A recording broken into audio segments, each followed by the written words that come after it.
Part 2. Here we go. My first case study. Which of these has a mold problem? Duh. Duh. Really? Where'd the mold come from? Well, moisture caused the growth, but where did the mold come from? Did the water bring it? It's already there. The answer is, it was already there. All it needed, remember from section 1, if you don't have a water problem or a relative humidity problem, you're not going to have a mold problem. If you have a water problem or a relative humidity problem, you're going to have a mold problem. Best practices and innovative sequencing. 2 advanced, unrivaled standards that I use every single day. It is our Bible. One is NORMI, the second is EMT. NORMI professional practices. We provide this to every one of our clients as part. Once we have our data, we put together our document. This is how we're going to sequence. This is how we're going to do it. This is what your end result is going to be. Not we're shooting for. This is the standard that we're going to hit. Okay? Look, it might sound like I'm paid by NORMI, but I'm not. When I found NORMI, and somebody, I can't remember, I think it was Pure Maintenance. NORMI. NORMI who? Bill NORMI? Louise NORMI? What the hell is NORMI? I knew IICRC, Micro, and a few other certifying entities. I'd never heard of it because they're not out there on the West Coast necessarily, not visible. I found them, I started reading, I started to understand, I had the same reaction as I had when I met Randy the first time. Holy cow, they get it! They're talking about stuff that matters. 24 years of healthcare. What you breathe is what makes people sick, or when they go in and they weren't sick, it makes them sick. Microbial contamination. If you're not NORMI certified, get NORMI certified because you will achieve subject matter authority expertise in this. Telling you, if you take it seriously and you want to be a professional, right? EMT, proprietary patented process. I'm going to get into what technologies I use, why, okay? Quantify and identify, decontaminate, actively prevent, monitor, and maintain. These, as far as I'm concerned, 2 best standards there are on the planet. Things that impact IAQ contamination. Didn't have enough room on the slide to start with the basic structure, and like we talked about earlier, what was the conditions under which the house was built to begin with? How is it situated on the lot? What's the grading? What is the slope?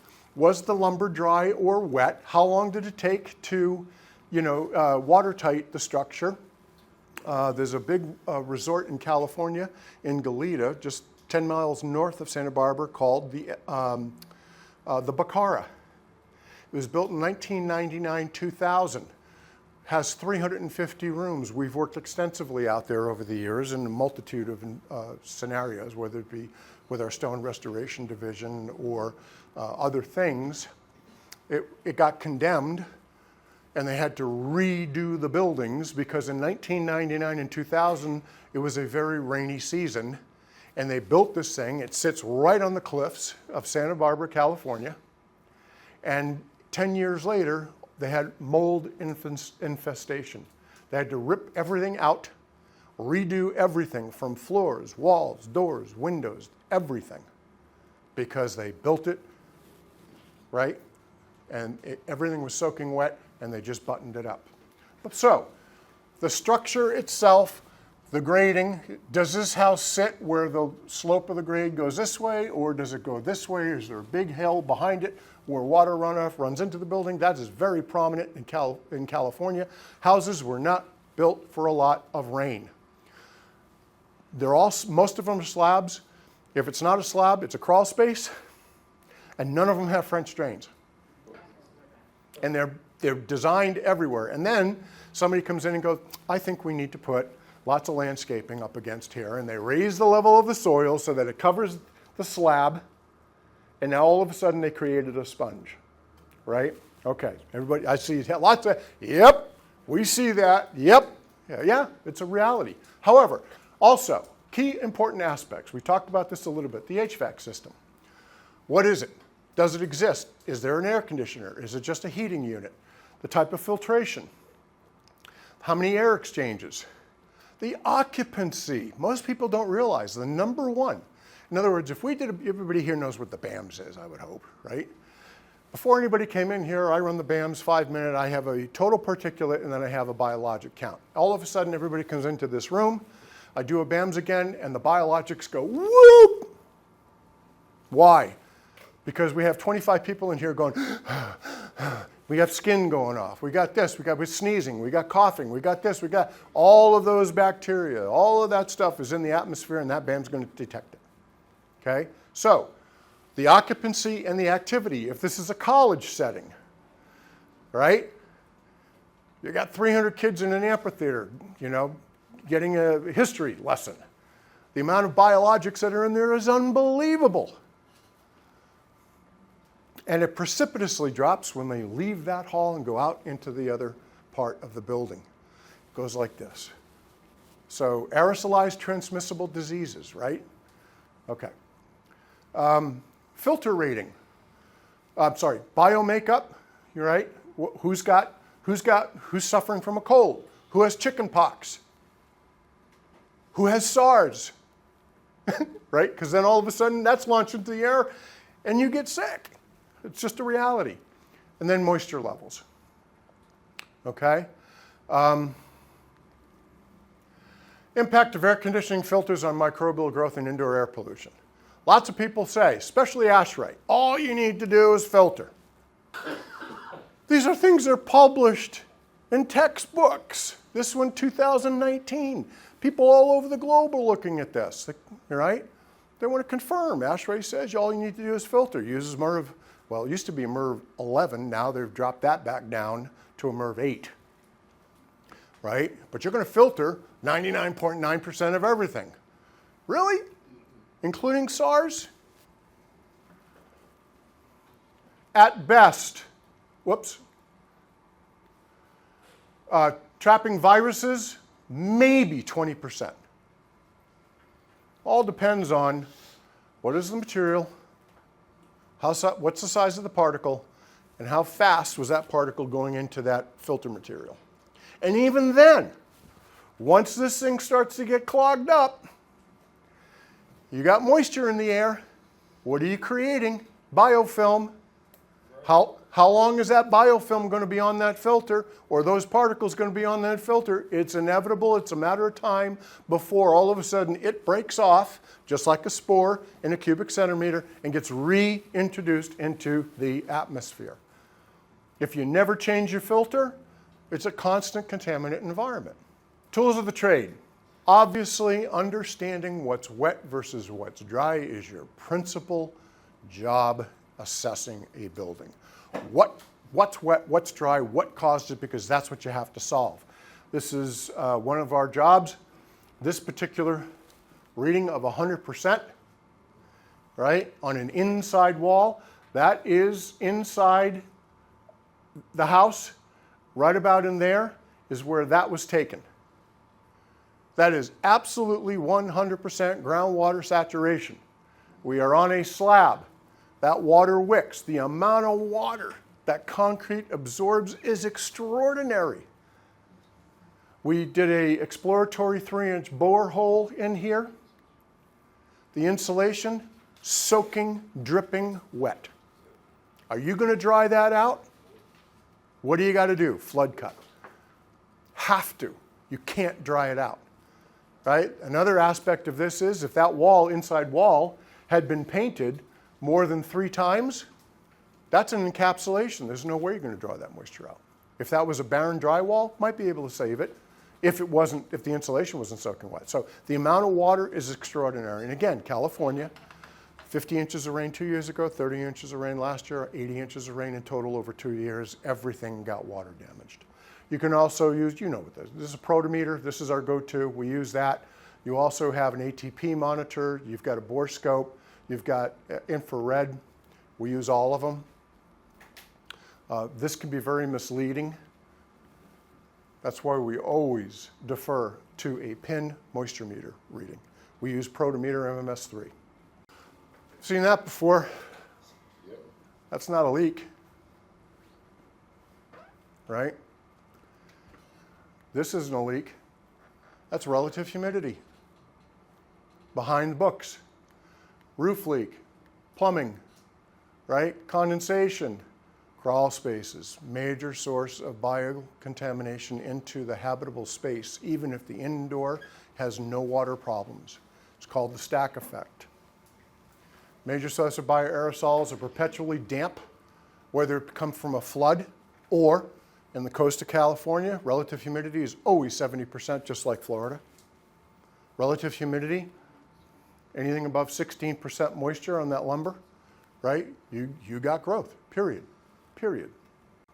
NORMI professional practices, 6 samples per HVAC zone, 1 exterior control, 3 air, 2 swabs is what we do routinely per HVAC sample.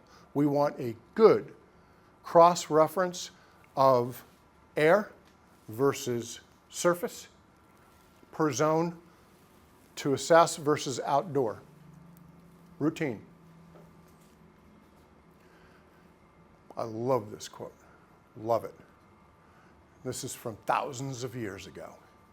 Measure what is measurable and make measurable what is not so. Data. We're in a data-driven business. Data. What's the moisture content? Data. What's the spore count? Data. What are the mycotoxins in the environment, either the air or the surface? Data. Data. You can't have enough of it.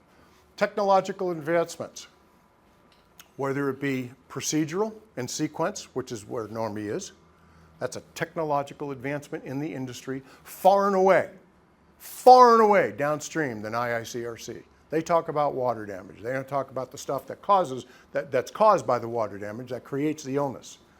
They're not prepared to talk about it. They don't care to talk about it. Not questioning hearts. It's not part of their business model. There's an entity out there that wants to solve problems. It's called NORMI. Technologies are better, more sensitive, more accurate, more reproducible. Use them. Use them. Air sampling. So you guys are doing air sampling. We have our tripod. Normally you set it up. You can put it at about 5 feet, which is normally where people's noses and mouths are. That's where the normally happens, right? You can do surface swabbing. You've got your Zephon tube, and you have your aerosol. But here's what you don't normally know. Inside the aerosol, you send that out, you do your sample, you send it off to your lab of choice. Lab receives the COC, confirms the receipt, right? That then it gets transported down to the laboratory. This is why I should probably have you take over, Gloria. Bench tech comes down, unseals it, pulls open the glass slide, whereby during your 5-minute test in 15 liters of air, you're pulling in spores or anything that the air has. It gets deposited on a little tiny glass slide, and here's what happens. That little tiny glass slide goes under the microscope, and the bench tech goes like this. And then they go click, click, click, click, click. And they're there for 30 to 40 minutes. Human being. All day long. Because they have to analyze who knows how many samples, and if it's Eurofins EMP&K lab, and you wrote on your COC you want same day result, it could be 10 o'clock at night before that sample gets reported, but it will get reported. So somebody has been looking at that for how many hours that day. What does that lend itself to? HR, and that's not human resources. It's called HE, human error, fatigue, okay? But here's the other thing.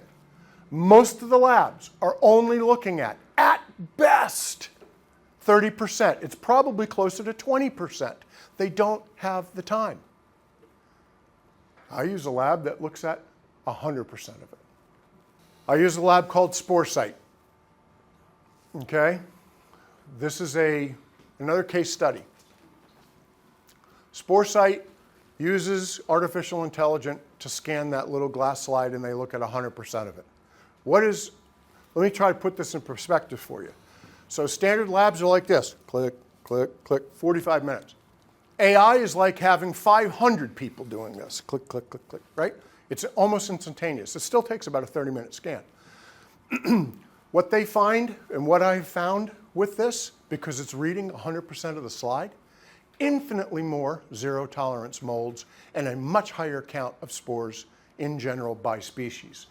This particular case study, now look, this is serious stuff here.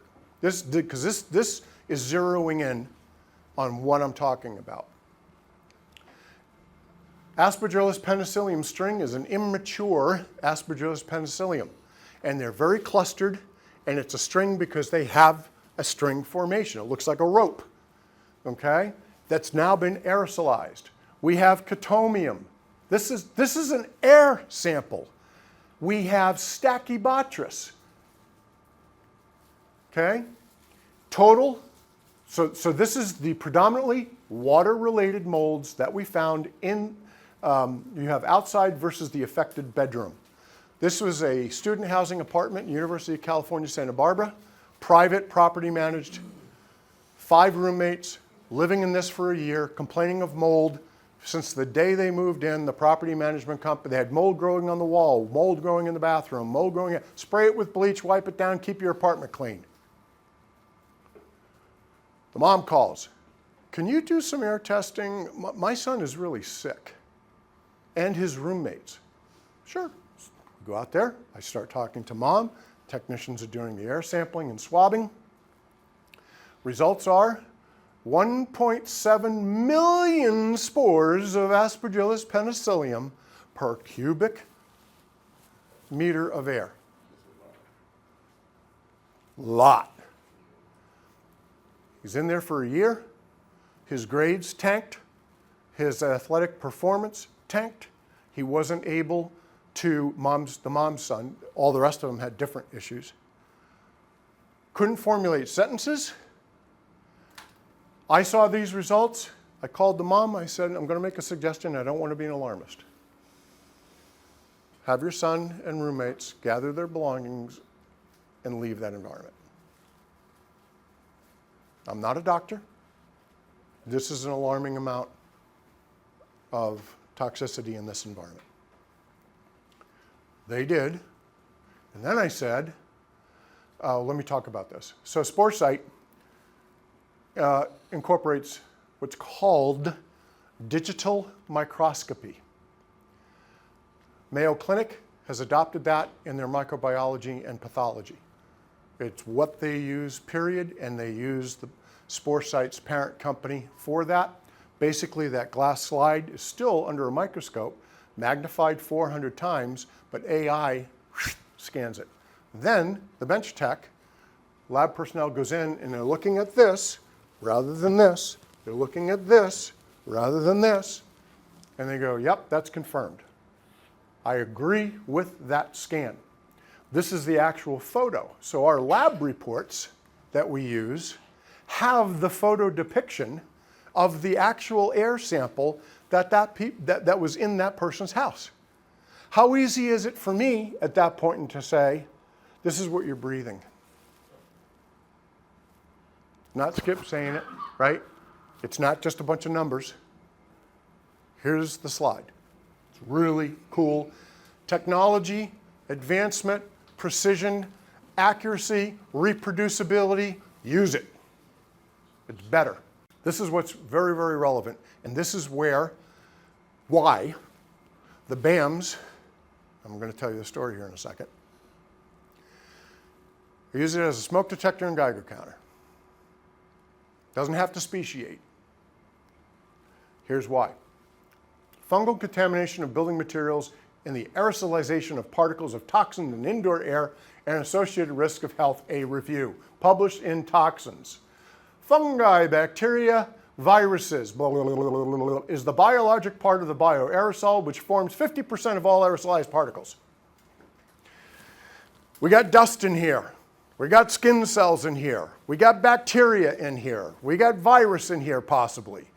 We have mold spores in here. 50% is the biologic. Predominantly, bacteria and mold spores. So when you do a BAMS in 5 minutes, like I do back there and like you guys do on every job, 5 minutes, hit go, leave the room, come back in, you know what the total particulate count is from 0.5 to 10 microns, and you also have the corresponding biologics from 0.5 to 10 microns. Back to that case study where the student was breathing 1.7 million spores per cubic meter of air. Told the mom, get your son to have a mycotoxin. On our website, we have a link to Dr. Neil Nathan. We have a link to Dr. Daniel Pompa, who has a host of podcasts for detoxification at the cellular level and then whole body. We really have a link to Brandy Zender, a mold nutritional expert, whereby she or the homeowner or occupant's doctor can order the mycotoxin profile. But this is very relevant. We refer people to Mosaic Laboratories. There's Mosaic in Great Plains. I think they're both in Texas, but they are highly regarded. They are becoming the go-to on mycotoxin analysis in a human being. It's a urine sample, not a serum test. When you go to LabCorp and they do your doctor orders a mold screen, it's a blood test, and it comes back low, medium, high for Aspergillus penicillium as an example. Well, you shouldn't have any mold in your system. Low, medium, high doesn't tell you anything because it's not a mycotoxin, right? This, on the other hand, gives more definitive because it is what causes the problem. This particular, one of the mycotoxin results of that young man who was living there was mycophenolate acid. He tested off the charts. Of the 11 mycotoxins tested in that urine panel, he tested positive for 8 at the high end of the detection limit, not the minimal. This kid was wiped out. 3 of the other 4 roommates tested positive for at least 4 of the mycotoxins at the very high level. So where am I going with this? The environmental toxicity can have an adverse effect on human health. How do you prove that? We just did. That is environmental related. It is an environmental source of the toxicity and the illness that human being is suffering from, right? All investigative diagnostic data, it's a roadmap. What do we got to do? And it also provides a baseline, how well did we do it?